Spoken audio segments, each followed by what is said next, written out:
महीने पहले मेरे घर में एक लेटर आता है और उसमें लिखा रहता है धमकी भरा कि जैसे तुम्हारी बिरादरी के बहुत सारे लोग जा रहे हैं, अब तुम्हारी बारी।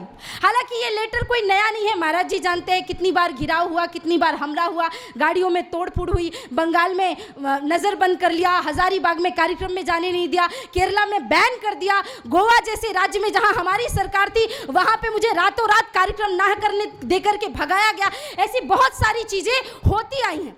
तो वो धमकी भरा लेटर कोई मायने नहीं था, पर मायने ये था कि मेरा ना दिमाग खराब हो गया। मेरा दिमाग इसलिए खराब हो गया कि समस्या हमारे भारतवर्ष की सबसे ज्यादा ये है कि आज हमारे देश का जो संत है ना महाराज जी, वो दर्शक बन गया है। वो दर्शक बनकर के राजनीति होते हुए देख रहा है, जबकि बात यह है कि संत कभी दर्शक था ही नहीं, संत सदैव से राजनीति का मार्गदर्शक रहा है। संत सदैव से मार्गदर्शक की भूमिका निभाता आ रहा है और संतों ने मार्गदर्शन देना बंद कर दिया। इस पार्टी का व्यक्ति आए तो कोई बात नहीं, हमारा यजमान है, उसको भी आशीर्वाद। इस पार्टी का, ये बात सत्य है, हिंदू धर्म वो धर्म है, सनातन धर्म वो धर्म है जो कहता है भारत का कल्याण नहीं कहता, वो कहता विश्व का कल्याण हो। सर्वे भवन्तु सुखिनः की भाव अगर दुनिया में कही है तो वो केवल हमारे अंदर है। लेकिन त्रिपाठी जी की बात उन्होंने कही, मैं किसी भी बात को, कभी भी किसी की बात को काटती नहीं हूं, परंतु विनम्रता पूर्वक, जैसा महाराज जी ने क्लियरिटी दी, तो हो सकता है महाराज जी भी मेरी बात से सहमत ना हो, लेकिन परम पूजनीय हरिहरानंद जी ने जो बात कही वो बात इतनी ही सत्य है।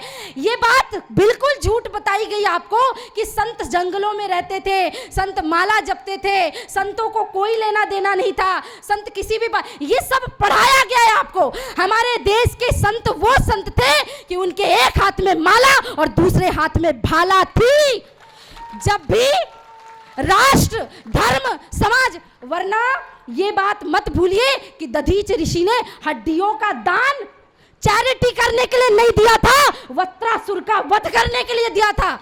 पिनाक, गांडीव, सारंग, दुनिया के जो 3 सबसे महत्वपूर्ण धनुष है वो उसी ऋषि के हड्डी से बने थे जिस ऋषि ने समाज के लिए अपने आप को समर्पित किया।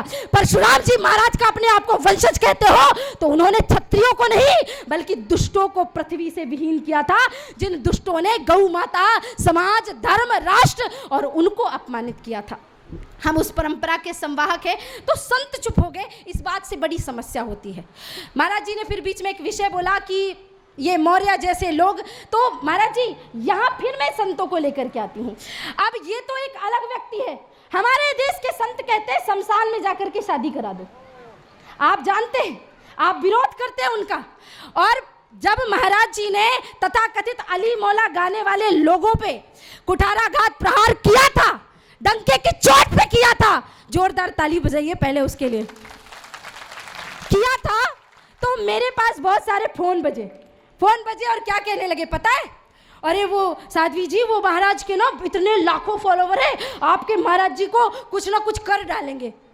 फिर 2-3 बार हुआ, अब लॉकडाउन चल रहा था, मैंने महाराज जी को फिर फ़ोन किया, क्योंकि कहीं ना कहीं मेरे अंदर वो एक शिष्यत्व वाला जब भाव आता है तो अपने गुरु की सुरक्षा का भाव भी आता है। तो मैंने उनको बोला, तो महाराज जी ने जो बात, मुझे शायद उनको याद नहीं होगी, मुझे आज भी याद है, उन्होंने कहा था, सरस्वती एक बात याद रखना, मैं चिदंबरानंद अगर मैं भी कभी राष्ट्र, धर्म, समाज से विमुख होकर के कोई अली मौला जैसे बयान दूं तो तुम मेरा भी सबसे पहले विरोध करना। तो ये संत वो नहीं सिखाते कि मैं करूं तो बहुत अच्छा, दूसरे करे तो बहुत बुरा। ये संत वो सिखाते हैं जो वो स्वयं के लिए भी धारण करते हैं और समाज को भी वो सूत्र देते हैं।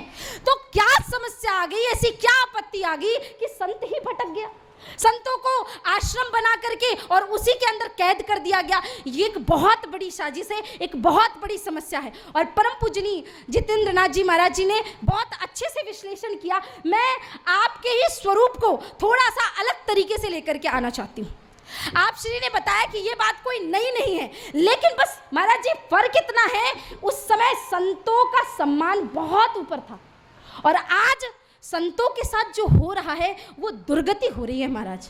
मेरी आंखों में आंसू आते हैं, मुझे दुख होता है, कष्ट होता है इस बात का कि जब इस देश में दयानंद सरस्वती से लेकर के लक्ष्मणानंद सरस्वती, असीमानंद और ऐसे जाने कितने पालघर में साधुओं को मार दिया जाता है, और आप बात करते हैं कि शस्त्र नहीं रखना। अगर पालघर के उन साधुओं के पास शस्त्र होता तो वो स्वयं की रक्षा कर सकते। अरे वो बात छोड़िए, जगत पिता परम पिता परमेश्वर को एकमात्र स्वरूप मानने वाले और प्रातः स्मरणीय करपात्री जी महाराज जब संतों की सेना को लेकर के गौ रक्षा का आंदोलन निकालने के लिए गए थे, लाखों संतों पे गोलियां चलवा दी। तब करपात्री जी महाराज ने कहा था, इंदिरा गांधी संतों को तुमने मारा, संत क्षमा कर देंगे। संतों का मर्डर हुआ, खून बहा, तब भी देश क्षमा कर देगा, लेकिन यहाँ गौ माता की हत्या हुई है, ये तुम्हें क्षमा नहीं करेंगे, तुम्हारा विध्वंस होगा। और आज वो बात प्रमाणित हो रही है। लोग मुझे कहते हैं, अच्छा मर्यादा होती है मंच की, बहुत अच्छी बात है कि राम कथा हो गई, बहुत अच्छी बात है कि राम कथा होगी महाराज जी, तो मैं तो आपसे पूछने भी नहीं आऊंगी कि महाराज जी मैं ये बोलूं, इस पार्टी का नाम लूं या ना लूं। मुझे पता है कुछ गलत बोलूंगी तो थोड़ा सा आप डांट लेना, कुछ अच्छा बोलूंगी तो पीठ थपथपा दीजिएगा, इससे ज़्यादा तो आप मुझे कुछ कर नहीं सकते। मुझे इतना प्रेम करते हैं आप, ये बात मैं जानती हूँ। जब मैं इस मंच पे खड़े होकर के पहले बात करती थी तो मैं भी कहती थी दुराचारी पार्टी, ये पार्टी, वो पार्टी। अब मैं डंके की चोट पे कहती हूँ, कांग्रेस पार्टी, सपा पार्टी, बसपा, वो ममता बंगाल की जिसके अंदर ममता नाम की कोई चीज नहीं है, ये सारे दुष्ट विधर्मी जिन्होंने भारत को तोड़ने वाले लोग भारत जोड़ो आंदोलन करते, भारत जोड़ो यात्रा निकालते, कन्हैया कुमार जैसे आदमी को लेकर के चलते जो कहता है भारत तेरे टुकड़े होंगे हजार, कितने अफजल मारोगे घर घर से अफजल निकलेगा, ऐसा आदमी इनके साथ ये भारत जोड़ो यात्रा करते हैं।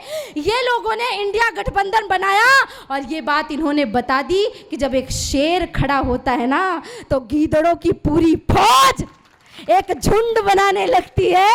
और हमारे देश का सबसे बड़ा संत, हमारे भारत का प्रधानमंत्री माननीय नरेंद्र मोदी जी सबसे बड़े संत के रूप में और शेर के रूप में इन लोगों के सामने आज डंके की चोट पे खड़े हैं। तुम कोई भी गठबंधन बना लो, एक बात याद रखना, राम भक्तों पे जिन्होंने गोलियां चलवाई, राम भक्तों पे जिस मुलायम ने लाठी चलवाई, 84 कोसी परिक्रमा नहीं कर दी, उसी मुलायम यादव के बेटे ने उन्हीं को धक्के मार के उनकी पार्टी से निकाल दिया। औरंगजेब और उसके पिता में ज्यादा कोई अंतर नहीं था, ये इतिहास जानता है।